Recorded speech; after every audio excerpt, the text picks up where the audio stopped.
Bienvenue sur Mindsets, le podcast qui décrypte l'état d'esprit, les stratégies et les domaines d'expertise d'entrepreneurs de talent. Quand j'ai choisi la voie de l'indépendance, je me suis rendu compte qu'au-delà d'être un bon coach, il fallait aussi que j'apprenne à devenir un bon entrepreneur. Je suis Loïc et toutes les semaines, je recevrai des potes entrepreneurs qui ont déjà fait un bout de chemin, qui ont développé une vision business et une expertise forte et qui ont réussi à se faire un nom. Ils te partageront leur parcours, leurs stratégies, les erreurs qu'ils auraient préféré éviter. Ils te donneront aussi des conseils en lien avec leur domaine d'expertise pour te permettre d'aller le plus loin possible dans ton aventure entrepreneuriale. Mets-toi à l'aise et bonne écoute.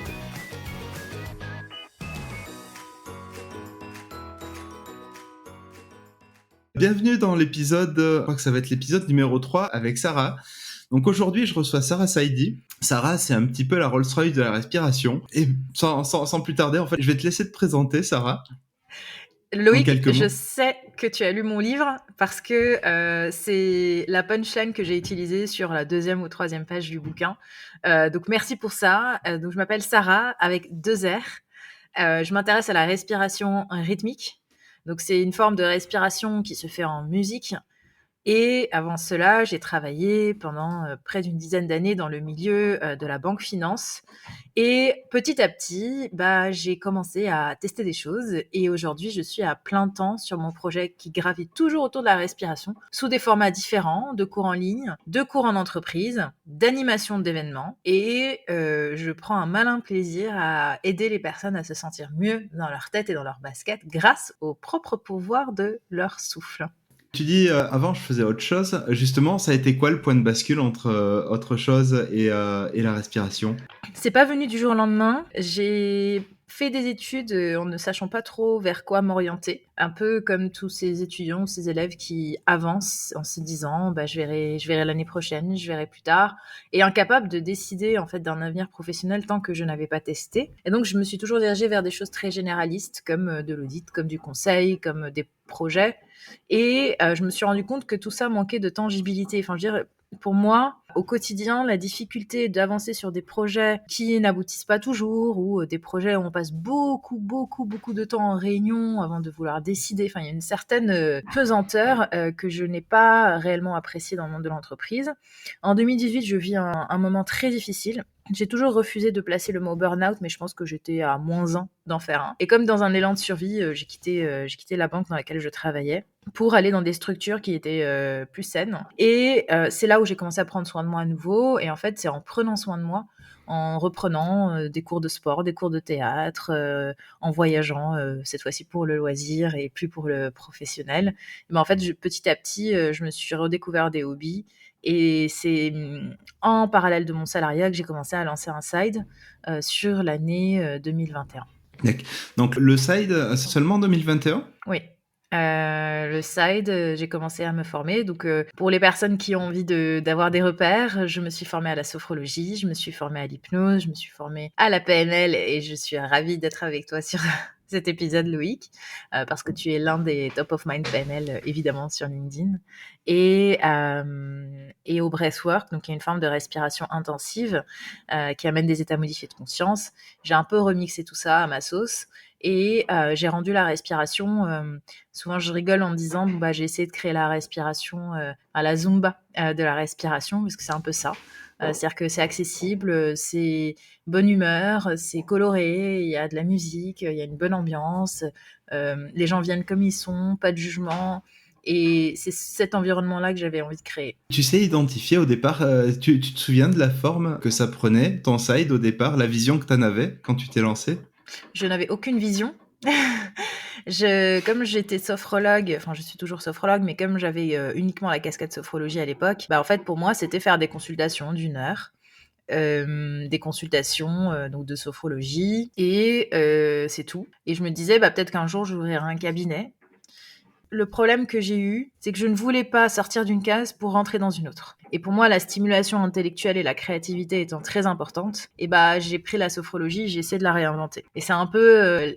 je pense que les gens sur LinkedIn me perçoivent un peu comme une rebelle, mais ils ne savent pas à quel point je suis conformiste. Parce que, en fait, je me conforme au protocole, je suis très organisée dans mes cours, et il y a toujours un début, une fin, un enchaînement, il y a toujours une logique. Mais par contre, je ne suis pas une appliquante de ce qu'on m'a appris. Je ne recrache pas ce qu'on m'a appris. J'essaie de rajouter une couche, j'essaie de faire les choses autrement, telles qu'elles me plaisent à moi. Parce que je me suis rendu compte que c'est parce que ça me plaît que ça plaît aussi aux autres.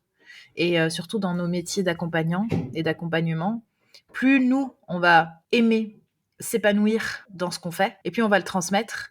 Et pour les personnes qui viennent nous voir, elles en ont cruellement besoin. En fait, elles viennent souvent à la recherche de solutions, à la recherche de nouvelles sensations, à la recherche de déblocage. Et donc, c'est toujours intéressant je vais le dire un peu autrement, mais de vraiment vibrer ce qu'on raconte, quoi. Il y a vraiment cette partie, justement, comment on pose le cadre pour ouvrir un espace de créativité. C'est rigolo parce que souvent, ça peut paraître paradoxal, alors qu'on s'aperçoit que quand on cadre certains éléments, on se donne plus de liberté aussi dans ce qu'on peut faire dedans. Oui. Aujourd'hui, toutes les sessions que je donne sont parfaitement bien établies et écrites, donc très cadrées, et pourtant super originales. L'un n'empêche pas l'autre. Clairement. Et si tu devais comparer aujourd'hui la création de la respiration rythmique à un livre, à une série, à un film ou à un jeu vidéo, ça serait quoi ? C'est compliqué parce que je ne joue pas aux jeux vidéo, je ne regarde pas de films ni de séries, donc tu m'as posé une question à laquelle je vais pas vraiment être pertinente, mais si tu veux, je vais te répondre quand même en te disant ça ressemble beaucoup aux Pilates, sachant que les Pilates ont été créés par Joseph Pilate, qui s'est tortillé dans tous les sens pour pouvoir créer cette discipline. Ça ressemble beaucoup à la Zumba, qui a été le croisement de la danse et de l'aérobic pour former une nouvelle catégorie de fitness. Et donc, ça ressemble à toutes ces disciplines, en fait, qui sont le résultat de croisements d'autres disciplines et qui font évoluer les choses parce que notre monde évolue. Et on a toujours besoin de faire adapter les méthodes aux tendances actuelles. Et tu vois, donc je me suis beaucoup, beaucoup inspirée plutôt de ce qui se fait dans le milieu du sport, beaucoup plus que ce qui se fait dans le milieu de la littérature et des films. C'est hyper intéressant, d'ailleurs on le retrouve vachement dans le livre. Il y a l'aspect somatique qui a une part hyper présente justement, et c'est rigolo que tu me parles de la Zumba, du Pilate, parce qu'on revient encore au rapport au corps, là où on a souvent tendance à penser que la sophro c'est une discipline qui a plutôt un rapport avec le mental, justement avec la gestion du stress. Oui. Et on s'aperçoit que le premier step, que ce soit dans le livre, dans ce que tu fais, même en séance, dans ce que tu communiques, dans les sources d'inspiration, on va directement dans le rapport au corps. Oui, le stress est physique avant d'être mental. En fait, je pense qu'on a vécu des années 90-2000 où on s'est vachement axé sur le mental avec le développement personnel, et puis aussi notre monde occidental est très axé sur le mental. En fait, on a l'impression que c'est l'intelligence qui fait tout, que c'est le self-control qui est la plus grande, qui est synonyme de force. On a l'impression que parce qu'on va bosser beaucoup intellectuellement parlant, qu'on va produire beaucoup. Et toutes ces croyances-là, je pense qu'elles sont en train de changer parce qu'on se rend compte que ce n'est pas du tout écologique. Et de mon point de vue, le taux de burn-out en entreprise est une conséquence directe de ce phénomène culturel qui axe tout sur le mental, jusqu'à se couper de son corps. Autant quand on travaillait dans les usines et qu'en fait on avait une activité physique, une activité de production, en fait, il y avait de la tangibilité, mais quand on rentrait le soir, on pouvait déconnecter. Autant aujourd'hui, puisque la plupart des métiers se sont transformés sur des métiers, on va dire, plus tournés vers la production intellectuelle, vers la digitalisation, vers les ordis, vers en fait beaucoup plus de sédentarité aussi. Et on en a oublié qu'en fait, on était aussi un corps humain. Donc je pense qu'on est en train de vivre un moment où il y a une juste bascule à trouver entre les deux. Et c'est pour ça que beaucoup d'entreprises développent des initiatives tournées vers le sport, complètement intégrées à leur culture d'entreprise. Et je trouve que c'est uniquement le juste réalignement des choses. Si on devait marquer 3 points importants dans la création de la respiration rythmique, 3 éléments qui ont été pour toi les déclencheurs et à chaque fois qui t'ont permis de passer à vitesse d'après, ce seraient lesquels ? Ma formation de sophrologie qui m'a projeté que cette technique de sophrologie date des années 60 et que j'avais envie de la moderniser. Donc j'ai vécu un réel moment de remise en question à ce moment-là. Je me suis dit, non mais moi qui suis très connectée, qui suis digitale, qui suis entre les deux générations, donc j'ai 32 ans, donc en fait j'ai grandi avec les grands, la génération d'avant, et je suis aussi connectée avec la génération d'après, tu vois. Et donc je me suis dit, non mais il y a quelque chose à faire. Donc moi par exemple sur ma formation de sophrologie, Les sessions se font dans le silence, il n'y a pas de musique. Aujourd'hui, quand je dis que je peux faire des exercices de sophrologie sur de la musique électronique, tout le monde me regarde bizarrement. On dit, mais ça va pas, qu'est-ce qui lui arrive? Et en fait, je trouve que c'est complètement, c'est très sympa à faire. Et donc, il y a eu ça, il y a eu vraiment la remise en question de la discipline en tant que telle. Il y a eu aussi un autre moment qui a été ma formation donc au breathwork, qui est aujourd'hui très tendance. Donc, c'est une tendance qui arrive des États-Unis, si vous tapez breathwork sur Google ou sur Instagram, vous allez avoir des images un peu impressionnantes qui font un peu peur aussi d'états de transe, d'états de conscience modifiés, de tétanie dans le corps, et on a l'impression que voilà, faut toujours plus pour toujours guérir plus. Guérir, c'est pas moi qui dis le mot, c'est vraiment quand on parle en fait de breathwork, on parle de healing aussi, donc de guérison. Et en fait, en intégrant cet environnement-là aussi, il y a eu aussi des choses qui m'ont projeté à quelque chose avec lequel je n'étais pas alignée, parce que moi, je ne suis pas d'accord pour mettre le corps en difficulté, sous prétexte que c'est en soumettant le corps à une très forte hyperventilation qu'on va pouvoir libérer les émotions. Donc, j'ai eu envie d'adoucir ça et de le rendre beaucoup plus accessible à tout le monde. Et enfin, avec l'hypnose, en fait, aujourd'hui, on a l'impression que hypnothérapeute, c'est Mesmer, qu'en fait, il y a de la manipulation, et du coup, pareil, quand je me suis formée à l'hypnose, je me suis dit, bah non, en fait, on peut faire des voyages avec des sensations hypnotiques qui peuvent être très agréables. Et donc, tu vois, à chaque fois que je me suis formée à quelque chose, il y a eu un truc qui m'a dit, là, ça me plaît pas, et donc je me suis réajustée.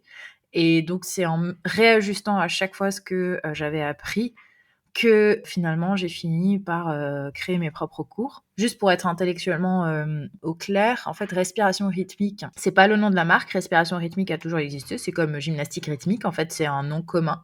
Mais moi, j'ai déposé le nom en anglais.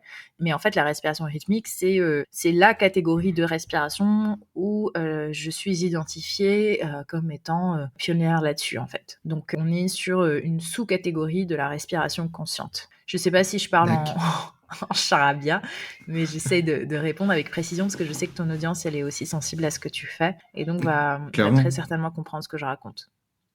On va avoir pas mal de sophrologues, je pense, dans les auditeurs et auditrices. Et du coup, c'est hyper intéressant parce que justement, comment on remodernise. D'ailleurs, j'en reçois pas mal en formation de PNL sur finalement la sophro.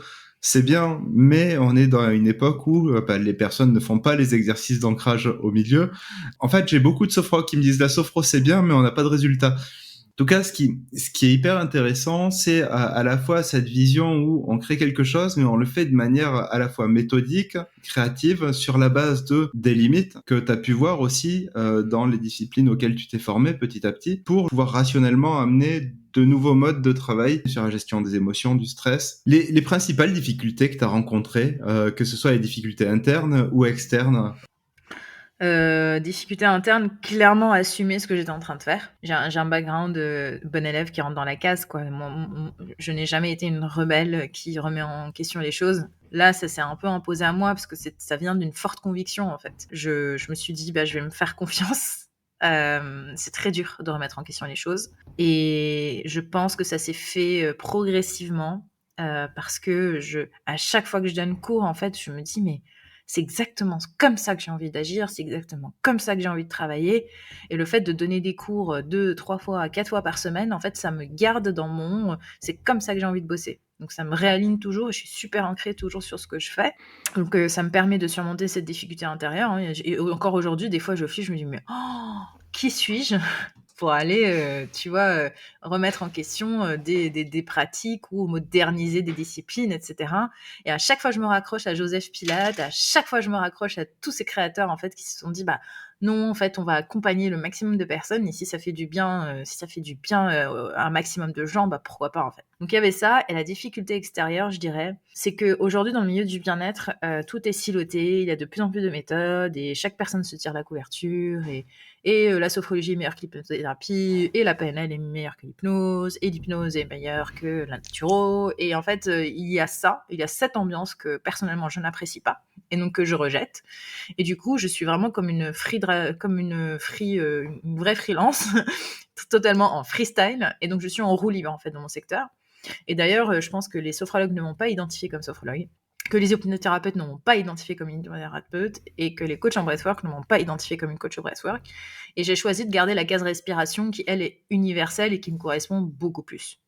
Et donc, c'est comme ça que j'ai fait face à cette difficulté extérieure d'un marché qui a un peu, qui est en construction, je pense. Parce qu'en France, on est quand même sur quelque chose qui se développe depuis peut-être, allez, 10 ans maximum et qui a pris de l'ampleur après Covid. Mais on n'est pas non plus sur un marché très mature. Donc, c'est normal que ce soit le cas. Je pense que ça va se faire petit à petit, mais je m'intègre pleinement dans les pratiques somatiques. Je ne veux pas être associée à une case précise qui viendrait m'enfermer. C'est vraiment hyper intéressant parce que pour avoir participé à des sessions, je me suis dit, en fait, c'est exactement comme de l'hypnose, à part que toute l'induction passe vraiment par le travail respiratoire et qu'en plus la respiration vient accompagner le niveau de conscience dans lequel on va évoluer à travers la structure de la séance où je me souviens qu'on peut poser les intentions au départ, la manière dont tu prends note de tout ça. Tu arrives à créer en collectif un espace où chacun va pouvoir travailler individuellement. J'ai trouvé ça hyper riche de par la coloration multiple que tu as réussi à donner et en même temps hyper bien exécuté. Donc en fait, c'est rigolo parce qu'il y a le côté très créatif, mais aussi très qui s'appuie aussi sur tout ce qui fait que les méthodes ont aussi des résultats. C'est comment on est venu tailler le diamant petit à petit. Merci pour ce que tu dis.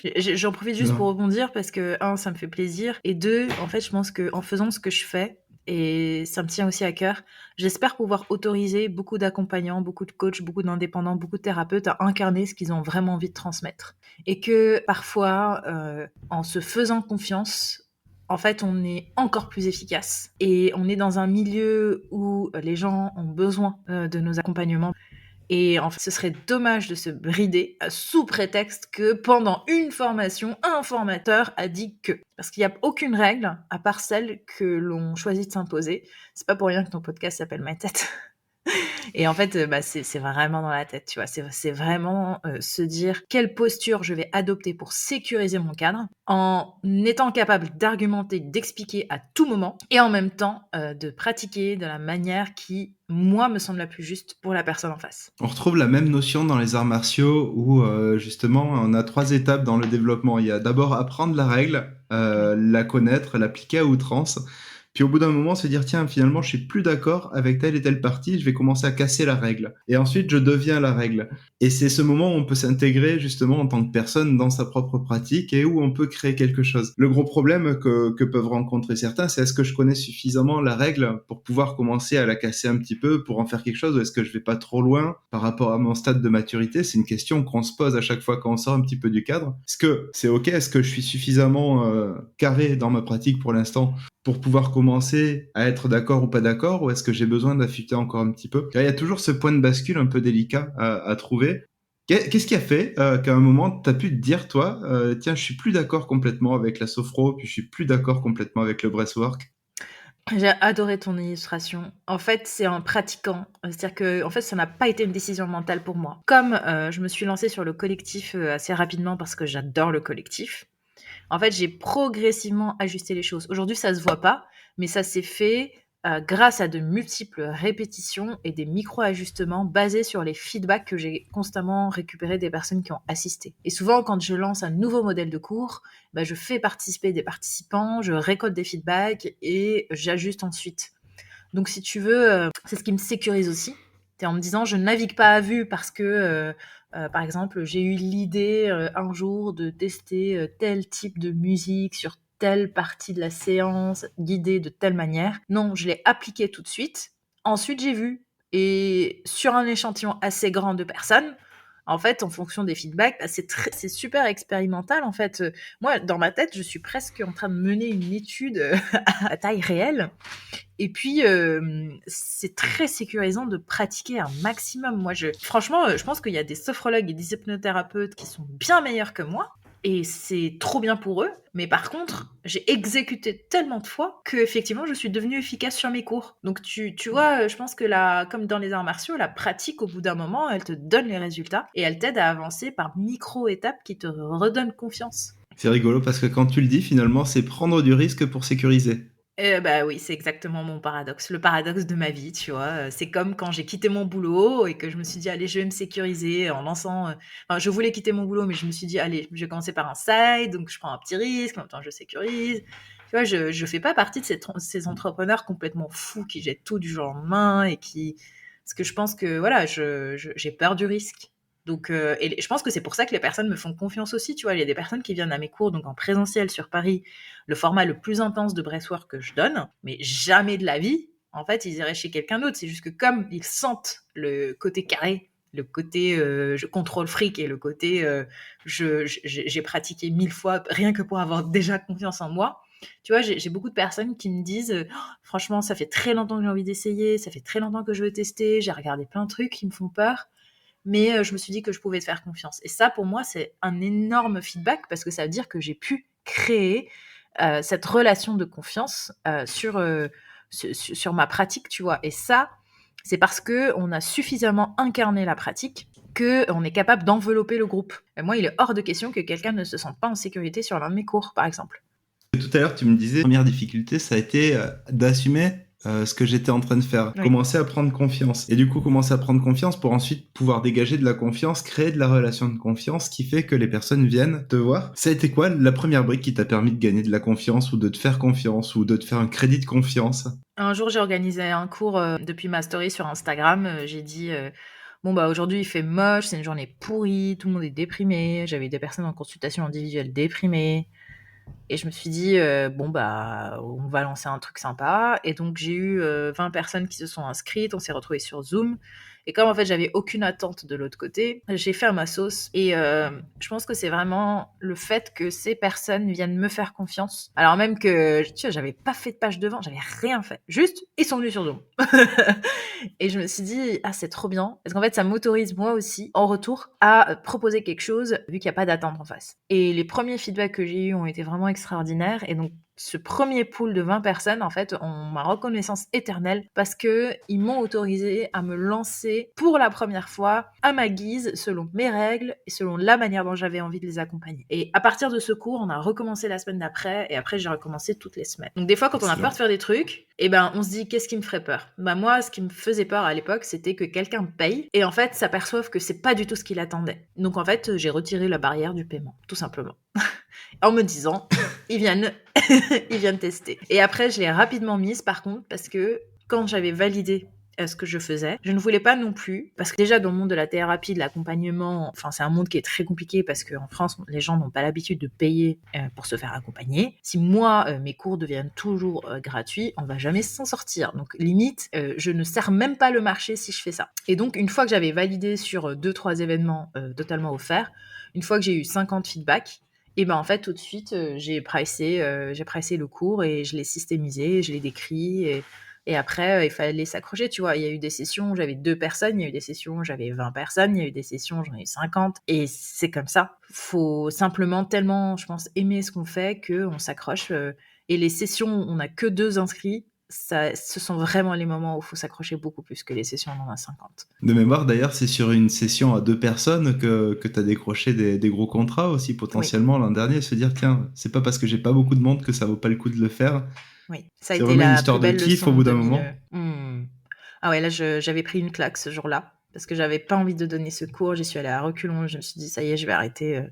Enfin, je prends trop 2 heures de mon temps pour 2 personnes, quoi. Je suis méga pas rentable. Et en fait, effectivement, on sait jamais qui on a en face. Aujourd'hui, si tu regardais il y a 3 ans en arrière, ce serait quoi les 3 meilleurs conseils que tu pourrais te donner? Très bonne question. Je pense que ce serait, faut pas oublier que même quand on fait une reconversion, en fait, on ne perd pas ses compétences passées. Donc on garde aussi son background et on est capable de capitaliser dessus. Parce que ça, j'ai vécu une année de transition qui était compliquée, tu vois. Je pensais que je repartais de zéro. Et cette croyance a été très sabotante pour moi. Et petit à petit, je me suis relevée en me disant non, moi j'ai toujours été chef de projet, donc non, j'ai envie de mener aussi des projets. Et c'est comme ça que j'ai vu la pratique en tant que projet et plus uniquement en tant qu'exécution. La deuxième chose, c'est, je pense, en fait, c'est pas nul d'écrire en ligne. Parce que ça, c'était vraiment compliqué pour moi, tu vois. J'ai toujours regardé les réseaux sociaux d'un regard... c'est quoi ce délire, les influenceuses, les gens qui perdent leur temps. Et je n'ai jamais consommé de réseau social, en fait, avant d'être active dessus. Et aujourd'hui, je pense que quand... d'ailleurs, j'ai vu un article dessus il n'y a pas si longtemps. En fait, quand on est capable d'expliquer quelque chose, c'est là où on augmente notre maîtrise de la chose. Et donc, je pense que le fait d'avoir écrit tous les jours sur LinkedIn, sur Instagram, ça a augmenté ma propre maîtrise du sujet. Donc, ne pas hésiter à se lancer hyper rapidement et à partager son savoir, en fait, avec les autres. Et 3, en termes de posture, il y a 3 ans, je pensais que je devais être expert tout de suite. En fait, je me rends compte que la posture d'explorateur, elle est vachement sécurisante. Et il y a une sorte d'humilité qui, moi, me correspond très bien, parce que du coup, comme j'avance avec les personnes avec qui j'avance, je trouve que c'est une posture qui, moi, me convient bien. Et donc, j'aimerais beaucoup me dire, mais en fait, personne ne demande à personne. On est toujours l'expert de quelqu'un, mais on est toujours l'explorateur de quelqu'un d'autre, tu vois. Et ça, c'est essentiel parce que je ne pourrais jamais savoir tout sur mon sujet. Même si je passe toute ma vie à étudier toutes les déclinaisons de la respiration, il y aura toujours un médecin qui va avoir beaucoup plus de connaissances médicales que moi. Il y aura toujours un sonothérapeute qui maîtrisera les fréquences sonores beaucoup mieux que moi. Et donc, c'est impossible. Et donc, tu vois, avancer quand même sur le chemin en se disant, j'ai un bagage, je fais du bien aux gens, j'explore, je continue, c'est vachement sécurisant. Et pour sa propre personne, et aussi en termes de posture pour les autres. Du coup, il y a cette histoire à la fois de monopole personnel, il y a la vision projet qu'on retrouve chez beaucoup d'entrepreneurs d'ailleurs. Hein. C'est finalement, je suis plus juste dans l'exécution, je suis aussi dans la construction. Il y a toute la partie sur je m'autorise encore à explorer et heureusement qu'on n'attend pas d'ailleurs de tout savoir avant de se lancer, surtout quand on touche à tout ce qui est de l'ordre du psychologique, du somatique, déjà parce qu'on sait pas tout, même au niveau des corpus scientifiques. Hein. Tu vois, les neurosciences commencent tout juste à expliquer un petit peu le fonctionnement de l'hypnose et de la PNL qui se sont construites de manière empirique depuis les années 70 et même avant. Et donc c'est rigolo justement de se dire tiens, finalement on évolue aussi dans un domaine qui est construit potentiellement sur un sable mouvant. En fait, pour l'instant, on sait pas tout. Et il faut accepter de pouvoir se lancer sans tout savoir. C'est souvent assez flippant, justement, du coup. Est-ce qu'on marche, tu vois? Est-ce qu'on nage dans le sable mouvant? Comment on évolue là-dedans? Et surtout, on a quand même grandi avec un système qui valide toujours nos connaissances et nos acquis. C'est-à-dire, il y a toujours une certification quelque part, un examen quelque part, une note quelque part, un diplôme quelque part. Là, il n'y en a pas. On va tout de suite dédramatiser. Toutes les certifications aujourd'hui sur nos métiers ne sont pas reconnues par l'État. C'est bien de l'avoir, mais c'est pas obligatoire. N'importe qui peut se proclamer coach. Donc en fait, oui, c'est clairement des sables mouvants. Et donc c'est comment en fait avoir un ancrage assez fort et incarner son message tellement fort, le prouver par ses propres moyens et continuer à avancer, parce qu'il n'y aura aucune reconnaissance extérieure possible. Et ça, je pense que ça a été hyper libérateur pour moi de me dire, ok, moi, ma seule reconnaissance, c'est mes résultats. Parce qu'en fait, mon métier n'est pas reconnu par personne. C'est exactement ça. Les résultats clients, de toute façon, c'est le meilleur indicateur de réussite au bout d'un moment. Et des personnes qui s'identifient aux personnes qui sont venues se faire accompagner. Alors, ce qui est hyper intéressant aussi dans ce que tu as dit, c'est finalement, on progresse jamais autant que quand on doit commencer à enseigner ou à expliquer quelque chose ou à former d'autres personnes. Si tu pouvais changer un élément de ton parcours, ça serait quoi? Ah ouais, très très très bonne question. Si je devais changer un élément de mon parcours, je pense que j'aurais fait plus individuel. Tu vois, moi, dans mon parcours, je me suis dit, allez, je kiffe le collectif, je vais faire que du collectif, je vais organiser des cours collectifs toutes les semaines, tout le temps, avec plein de partenaires, je vais faire de l'événementiel et tout. Et en fait, je pense que j'ai développé aussi un savoir-faire qui peut tellement aider les personnes à un titre individuel. Et comme je suis assez binaire dans mon fonctionnement, c'est toujours, tu vois, le cadre, en fait, j'ai pas réussi à gérer et la consultation indiv et le fait de donner du collectif. Donc, en fait, j'ai tellement renvoyé l'image de quelqu'un qui gère les événements, de quelqu'un qui donne des cours en ligne, de quelqu'un qui gère des partenariats avec des salles de sport, qu'à chaque fois que j'ai voulu lancer par petits pas cette question de consultation individuelle, ça n'a jamais marché. Mais je pense que ça n'a jamais marché parce que je ne l'ai jamais aussi poussé vraiment. Et aujourd'hui, je pense qu'il y a tellement de personnes, en fait, qui pourraient être intéressées par juste une consultation où je les débloque et qui, finalement, non, ne passent pas à l'action parce qu'en fait, les cours collectifs, les intéressent pas. Et donc, j'aimerais beaucoup, tu vois, c'est donc moi qui ai segmenté comme ça mon marché, alors qu'aujourd'hui, je pourrais très bien faire de l'individuel et du collectif, en fait. L'un n'empêche pas l'autre. C'est un passage qui, pour moi, a été, ouais, je pense que je me suis limitée là-dessus, tu vois. J'aurais pu continuer à faire mes consultations, de la sophrologie à ma manière, de l'hypnothérapie à ma manière, et je l'ai pas fait. Et aujourd'hui, justement, c'est quelque chose qui t'attire encore? Pourquoi pas? Je pense que je peux aujourd'hui bloquer 1 ou 2 journées de consultation indiv sur mon agenda. Et je pense que ça me plairait en plus. Parce que j'ai tellement... En fait, je sens que tu vois que là, sur le collectif, je commence à... Ça fait 2 ans et demi, ça fait 150 événements, ça fait... voilà. Il y a une certaine masse aujourd'hui qui me permet de me dire, si demain, n'importe quelle entreprise m'appelle pour aller donner un cours collectif, je saurais faire. Et donc, j'ai de la disponibilité mentale pour pouvoir aborder un nouvel axe. C'est vraiment cette histoire de capitaliser sur les différentes briques qu'on construit au fur et à mesure. Et puis, ça y est, le collectif, c'est comme un produit sur étagère maintenant. Il n'y a plus autant de préparation Voilà. au niveau mental, au niveau orga, que ce que ça a pu te demander à un instant T. Exactement, j'ai du mal à axer plein de choses en même temps et du coup, c'est très séquencé, dans ma tête, tu vois? C'est d'abord ça, ensuite ça et enfin et je construis en fait le truc en escalier. Aujourd'hui, chez les personnes qui te consultent ou chez les personnes qui viennent en séance, c'est quoi les problématiques les plus récurrentes qui reviennent? Souvent, c'est, de la fatigue. Alors ça peut être de la fatigue émotionnelle, surtout, surtout, surtout. C'est-à-dire un débordement, là je me sens en fleur de peau, En fait, les gens souvent ils viennent me voir parce qu'en fait ils sont incapables de sortir, incapables d'aller au sport, incapables de se remettre en mouvement et n'ont pas envie de réfléchir. Donc quel est le minimum des choses, quelle est la chose, la plus, on va dire, avec le moins d'efforts possible qu'ils pourraient faire pour aller mieux? Bah, c'est respirer dans leur lit sous un plaid. Et donc je capte les personnes dans cet état en fait où elles ont besoin de récupérer et en fait elles se rechargent vraiment en énergie, libèrent les émotions et ensuite elles peuvent repartir. Donc j'ai remarqué que c'était vraiment, la libération émotionnelle, après des trop pleins émotionnels qui, était le point de douleur le plus récurrent quand les personnes, se joignent à moi. Et puis aussi, donc ça, c'est, on va dire, entre guillemets, thérapeutique. Et puis un autre aspect beaucoup plus développement personnel, souvent, c'est des personnes qui veulent augmenter leur confiance en eux, augmenter leur capacité à s'affirmer, se renforcer de l'intérieur et à qui, en fait, les cours deviennent des sortes de bulles de respiration qui renforcent vachement. Et je suis très axée vers, tu sais, l'empowerment qui vraiment t'aide à te sentir pleinement fort et ancré à l'intérieur. C'est comme, souvent je donne l'image d'un tu vois, tu arrives comme un puzzle décomposé et en fait, à la fin de la séance, tu as remis les différentes briques et tu même pas eu besoin de parler. Et souvent, j'ai des personnes qui viennent, elles n'ont plus du tout envie de parler. En fait, elles sont déjà été accompagnées sur le verbal, elles se sont déjà fait coacher. Et en fait, là, juste là, en ce moment, pas envie de parler. Donc, en fait, elles bénéficient d'un coaching où elles ne parlent pas, mais par contre, ça réfléchit à l'intérieur et ça réajuste les choses et ça amène une sorte de clarté mentale qui les aide à avancer.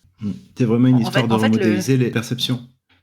oui, en fait, c'est, si tu veux, moi, ma punchline, ça pourrait être: «Si tu pas envie de parler, inscris-toi». C'est exactement ça. Et c'est rigolo d'ailleurs, hein, parce que souvent on a beau connaître les solutions, on a déjà beau avoir posé le plan d'action, bah, il reste quand même quelque chose qui fait se dire tiens je le sens pas, ou je me sens pas prêt, je me sens pas assez, ou alors je suis à plat. Repasser par le somatique, ça permet de réaligner, en général par une perception de ce qui se passe à l'intérieur justement, bah, cette capacité à croire en soi, à avoir confiance à ce qu'on fait. Les deux approches sont hyper complémentaires. Quand la tête ne suffit plus, justement, on fait appel au corps et on utilise la respiration comme véhicule pour réassocier les deux. Totalement. La respiration n'est qu'un véhicule. Des fois, je dis, le fait de respirer, pour moi, c'est un alibi, parce que c'est pas là où je bosse. C'est là où vous bossez, mais moi, je bosse ailleurs. Et ça, c'est l'hypnose qui l'apprend. Le détournement de l'attention, et puis tiens, on ne te dira jamais ce qu'on a fait, tu le sauras pas, mais tu iras mieux. Ouais. Tu te souviens de l'accompagnement client qui t'a le plus marqué? L'accompagnement client qui m'a le plus marqué, donc comme moi, j'ai fait beaucoup plus de collectifs, que d'individuels, je vais dire, ouais, il y a des événements qui m'ont marqué, oui, il y a des événements, incroyables que j'ai vécus, je pense le plus récent, donc celui qui est là le plus frais, c'est d'accompagner un public, hem, avec un orchestre qui joue de la musique à côté. Donc il y avait en plus de la basse, de la harpe, du piano, du chant et de la flûte japonaise et il fallait créer une expérience qui passe par la respiration. Donc c'était à la fois scénique, théâtral, accessible à tous et en même temps, il y a quelques personnes qui ont aussi lâché des larmes. Donc ça a été une expérience émotionnelle, holistique et en même temps grand public. Et ça, c'est a été assez incroyable pour moi parce qu'en fait, je me suis dit: «Ah ouais, c'est la première fois de ma vie où finalement, je fais quelque chose qui fait partie du domaine du spectacle». Et j'ai adoré. Et ça m'a redonné envie de refaire ça. Je me suis dit: «Ah ouais, non». Là, clairement, j'étais dans ma zone, quoi. C'était, wow, si je suis capable, en fait, d'amener les personnes là où elles ont été avec moi sur cette soirée-là, c'est qu'en fait, on peut faire des choses extraordinaires à grande échelle. C'est hyper rigolo parce que finalement, au-delà du collectif que tu es habitué à gérer, en général, tu choisis les musiques, tu choisis le rythme. Là, tu avais les musiciens en live Oui, qui jouaient avec toi, donc il fallait gérer à la fois la synchro au niveau du groupe et la synchro avec les musiciens. Comment t'as fait? T'as une préparation t'as une préparation particulière? Donc, on a eu 3 jours de préparation. J'ai fait confiance aux musiciens. En fait, j'ai tout de suite vu qu'ils étaient talentueux, qu'ils pouvaient me faire confiance. Et en fait, quand on travaille avec des artistes, on travaille avec des gens qui ont leur sensibilité. Et en fait, du coup, je pense que chacun s'est laissé l'espace de faire ce qu'il avait à faire. Et comme je n'ai rien imposé, ils ne m'ont rien imposé. En fait, on s'est dit, on va créer quelque chose pour le public. Et le fait de laisser à chaque personne prendre la liberté, et ben, ça nous a vachement aidé à ce que chacun prenne la responsabilité de son instrument. Et comme mon instrument, moi, c'est la respiration, en fait, tous les instruments de musique se sont calés sur mon souffle. Donc, je leur ai donné une structure, je leur ai dit, à tel moment, je vais faire ceci, à tel moment, je vais faire cela. Cette structure, elle est vraie à 80%, mais en fonction du public, il y aura toujours une marge de manœuvre ou peut-être que sur les 20% restants, je vais faire autrement. Mais ne soyez pas surpris, c'est juste que c'est hyper important de se synchroniser en direct avec les personnes qui sont là. Parce qu'en fait, si on est là en train de délivrer une prestation qui est automatisée, robotisée, il n'y a plus la synchro avec le public. Donc, et je l'ai fait 2 fois et les 2 publics étaient très différents.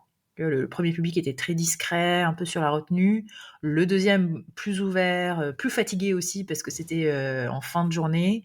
Il faisait nuit. Premier public, il faisait jour. Donc, tu vois, l'ambiance était différente. Donc, sur ces 20% de marge, il y a toujours un réajustement du direct. Donc, je pense que, tu vois, c'est comme ça, à mon avis, que les spectacles se font. C'est comme ça que les groupes se forment. C'est comme ça que les musiciens jouent ensemble. Ça fait partie du travail d'équipe. Les personnes qui ont commencé par dire, oh bah tiens, elle est sophrologue, hypnothérapeute, elle fait de la respiration, et là on se retrouve à parler de harpe et d'expérience avec le public. C'est ce que j'adore faire. Et c'est logique pour moi. L'un n'empêche pas l'autre. Je peux être Sarah en cabinet et je peux être Sarah sur scène. Du coup, il y a le côté à la fois un peu perché qu'on peut percevoir quand tu le racontes, mais il y a le côté très méthodique aussi. Tu te revendiques pas de tous les codes un peu clichés, justement, des professions, de tout ce qui est New Age ou un peu hippie. Non, ça me parle pas. Non. Non. Non, pour moi, en fait, je suis réalisatrice. C'est-à-dire que si demain j'ai un événement sur un festival New Age, je vais créer avec mes compétences une ambiance New Age. Et en fait, je vais réaliser le projet. Si demain je dois intervenir sur un festival de musique électronique à 4 heures du matin et que je dois, et ben, je garde ma structure, je garde mon savoir-faire et je le réplique. Donc je n'ai pas. C'est comme la danse en fait. Tu as toujours le mouvement qui te guide. Il y a plusieurs écoles, mais par exemple, un danseur de jazz contemporain, si demain il a envie de faire de la house, et ben voilà. Il a la base de la synchro, de la coordination, il se plonge un peu dans l'univers musical et il peut tout à fait l'exécuter, tu vois. Et après, on a des préférences. Et moi, je remarque que les préférences peuvent énormément varier selon mon humeur. Tu vois, quand je suis fatiguée, je vais être beaucoup plus bol tibétain, musique zen, fréquence, tu vois, les 400 Hz et compagnie, là. Et puis quand je suis en forme, je vais être très musique électronique, des fois je vais être sur du rap US, des fois je vais... Et c'est hyper éclectique. En termes de rapport au taf, de gestion du temps, tes routines, ça ressemble à quoi le quotidien de Sarah? Je n'ai aucune routine. Mon rapport au taf, il est très spécial parce que des fois, même quand je vais assister à un cours de yoga, j'ai l'impression de travailler alors même que moi, je bénéficie du cours. Donc, en fait, mon taf à moi, c'est d'être en meilleure forme possible pour pouvoir délivrer les meilleures prestations possibles. Et donc, les routines chez moi, chaque jour est hyper différent. Par contre, tu vas voir, le schéma se répète. Je suis toujours hyper organisée et en même temps très bordélique. C'est-à-dire que tous les jours, par exemple, j'ai une communication sur Instagram, une communication sur LinkedIn, je réponds à ma communauté, je réfléchis à ma stratégie, je prépare mes cours. Et en même temps, si le matin je me lève et que j'ai plus envie de LinkedIn que d'Instagram, que de parler à personne, etc., en fait, je réorganise ça selon mon énergie. Et c'est ce qui me convient le mieux parce que si je m'impose un cadre et des routines, je vais aller du côté où c'est une contrainte. Et je n'aime pas être dans cette énergie de la contrainte. C'est vrai que dans l'entrepreneuriat, tout n'est pas beau. On n'aime pas tout faire. Mais donc, je dois faire ces choses-là sur une journée. Donc, elles sont définies. Mais par contre, leur organisation, c'est en fonction de mon humeur. Et j'ai un petit carnet où tous les jours, je note tout ce que j'ai envie de faire, heure par heure. Tu vois, par exemple, là, on est On est le jeudi 25 avril, j'ai mis changer mes photos de profil, passer une commande, écrire un article de blog, mettre à jour mon calendrier, contacter machin, refaire cette partie-là de mon LinkedIn, envoyer cette invitation. Et je les liste comme ça. Et en fait, à chaque fois que je fais un truc, je mets un tic. Et à la fin de la journée, j'ai avancé. Et sans contrainte. Il y a toutes les composantes et puis après ça passe au shaker en fonction de l'énergie de la journée. Exactement. Et du coup, justement, l'énergie, comment tu fais pour garder un bon niveau d'énergie, sachant que tu dois en balancer un paquet aussi dans les séances, dans ton quotidien, dans les projets? Qu'est-ce qui, Très qu'est-ce qui très te bonne ressource? question. Le sommeil. J'ai besoin de beaucoup dormir. Et si je dors pas, je suis comme un zombie, incapable d'exécuter. Donc mon sommeil, pour moi, c'est vraiment mon sanctuaire. J'ai besoin de dormir, beaucoup. Donc mon sommeil, ça c'est essentiel. Et puis ensuite aussi, là depuis le début de l'année, en fait, j'ai quelques salles donc sur Paris où je vais m'entraîner.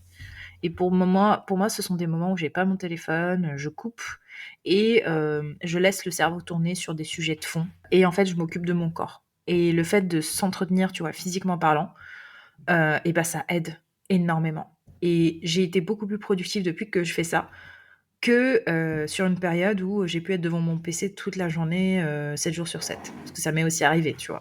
J'aime beaucoup mon travail, je fais partie de ces gens passionnés, donc je peux rapidement oublier l'heure et me plonger dans un truc et en fait me dire, mais mince, ça fait juste 8 heures que je suis assise. Ça m'est arrivé quand j'écrivais le livre. Je suis même allée voir un ostéopathe parce que j'avais la mâchoire bloquée tellement je passais des heures concentrées à écrire avec la mâchoire hyper serrée. Depuis que je fais attention à ça, depuis que je me bloque des créneaux où je sors de chez moi, où je vais prendre soin de mon corps à travers des cours de yoga, des cours de sport, je prends moins souvent le métro, je marche plus, j'écoute toujours de la musique, je dors bien, et ben en fait, finalement, mon corps suit beaucoup mieux.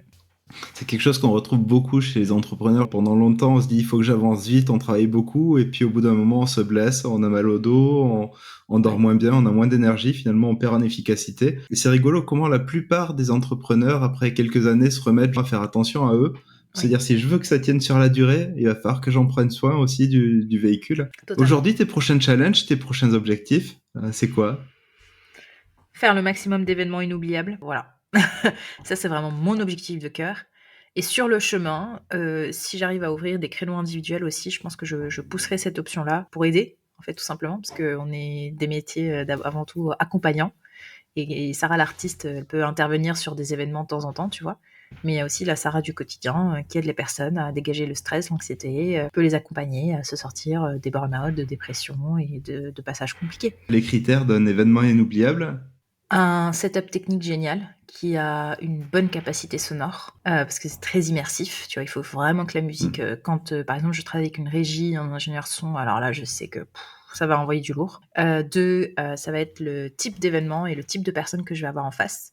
Je ne vis pas le même événement devant, on va dire, je sais pas, un département comptabilité d'une grande entreprise qu'un événement avec une marque de sport très fitness et qui est déjà ouverte. Donc, je ne m'autorise pas les mêmes choses. Et clairement, on va dire, le mindset du public va tout de suite me projeter aussi la manière dont moi je vais pouvoir les accompagner. Et la réussite d'un événement, c'est quand on est complètement synchronisé. Donc, les meilleurs événements que j'ai eus, ça a été un événement que j'ai tenu avec des personnes qui se retrouvent dans mon discours, dans mon positionnement et qui sont parfaitement alignées avec moi.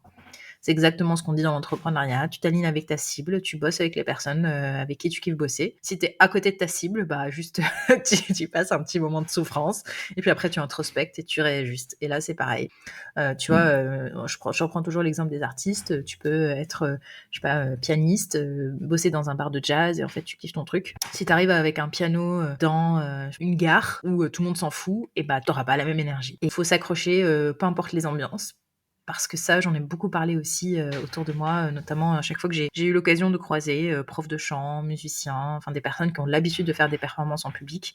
Ils m'ont toujours dit, il faut que tu aies un niveau minimum de prestation qui ne te bouffe pas de l'énergie pour pouvoir exécuter même quand toi, tu sens que en fait, t'es pas à ton max. Parce que ça arrive et ça fait partie du parcours aussi. Et il y a vraiment l'engagement du coup du public qui peut être ressourçant, comme un petit peu déstabilisant. c'est sûr. En fait, qu'on le veuille ou pas, on n'est pas des robots, on est là pour délivrer une prestation. Donc, tu vois, des fois, c'est tout bête, mais tu te raccroches aux personnes qui te sourient. Si devant toi, tu as des personnes qui sont sur leur téléphone, qu'est-ce que tu fais? Enfin, tu t'es dépité.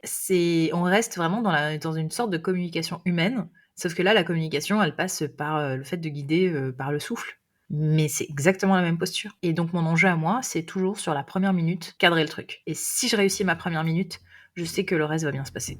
T'as cette posture qui est à mi-chemin entre la respiration, un petit peu l'aspect thérapeutique et en même temps le spectacle. Il y a le côté très performeuse. Ouais. C'est quoi pour toi la vision des prochains steps, les manières dont tu vas devoir te réinventer pour aller plus loin?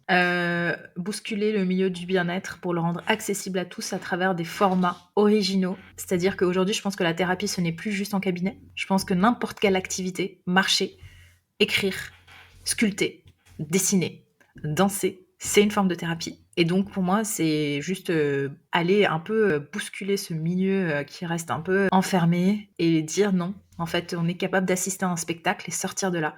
Tu vois, à l'époque romaine, on parlait de catharsis. Quand on se réunissait sur des stades, en fait, ça permettait de générer des émotions et ça permettait de faire sortir des émotions et ça prévenait des tensions, ça rassemblait le village, ça créait une communauté. Bah là, c'est pareil, en fait. C'est super cathartique ce que je fais. Et je me suis même rendu compte que sur des personnes qui viennent à mes cours, bah, ils se sont mis à faire du business ensemble, ils se sont mis à se voir en dehors des cours, ils se sont mis à créer des liens, tu vois, il y a quelque chose de l'ordre de la communauté, de l'ordre de la connexion humaine qui se fait aussi. Et moi, je trouve que, en tout cas, ma thérapie à moi, selon la manière dont je la vois, c'est celle-ci.